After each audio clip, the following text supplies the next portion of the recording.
通知廚房。Yo， 大家好，我係通少，歡迎嚟到通知廚房。今日我會同大家分享一下點樣用食剩嘅餃子皮嚟做一個零失敗、超簡單嘅傳統小食葱油餅。整葱油餅當然要預備好啲葱粒或者係叫葱花啦。我哋首先將啲葱洗乾淨咗之後，就將佢切成葱粒。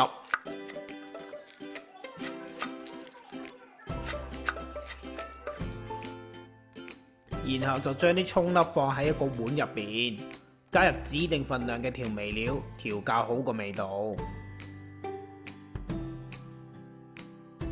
之後我哋喺個台上面撒上少少嘅麵粉，等啲餃子一陣間處理嘅時候呢，佢哋唔會黐埋一齊。然後就準備大概5張嘅餃子皮，將佢哋分開佢。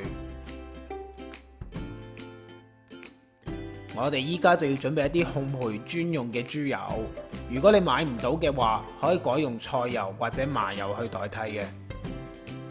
之後我哋就將呢一隻豬油平均咁樣搽上每一塊嘅餃子皮上面，同啲餃子皮敷完 mask 之後，我哋就平均咁樣將頭先校好味嘅葱粒放上喺上邊，但係記得要留翻一張唔好加葱粒。等陣呢，一陣間我哋做個面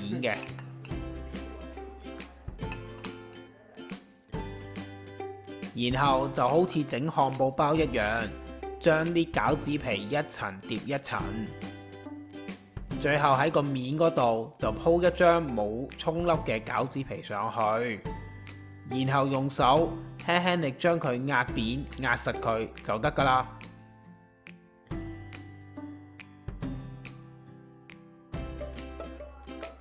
係時候去煎啲葱油餅啦。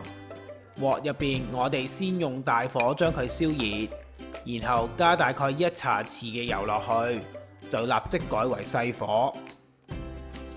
之後我哋就將個葱油餅放落去，要煎到佢一面微微金黃帶焦，然之後先反去另一面再煎佢。葱油餅我哋要耐心啲。將佢每一面煎大概1至2分鐘，平均煎一個葱油餅大概都需要反佢4至6次左右，令到佢完全香脆同埋熟透。煎葱油餅嘅時候，我哋要用一個鑊鏟，不斷喺葱油餅上面拍打佢。你咁樣一路拍一路打一路煎，個葱油餅煎完之後就會好鬆化。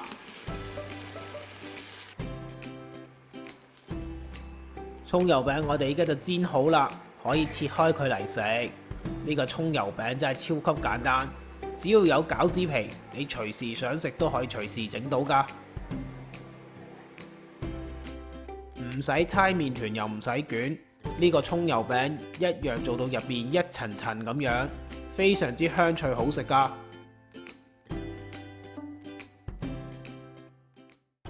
最後嘥多你30秒提提你。食材嘅份量已經寫咗出嚟啦，睇唔切嘅話就喺上述嘅網址重溫。要知道我啲食材用咩牌子嘅話，就睇睇呢個短片嘅info。睇晒成條片都仲有嘢唔明嘅話，歡迎你嚟到我 Facebook 嘅專頁或者 YouTube 呢度留言俾我。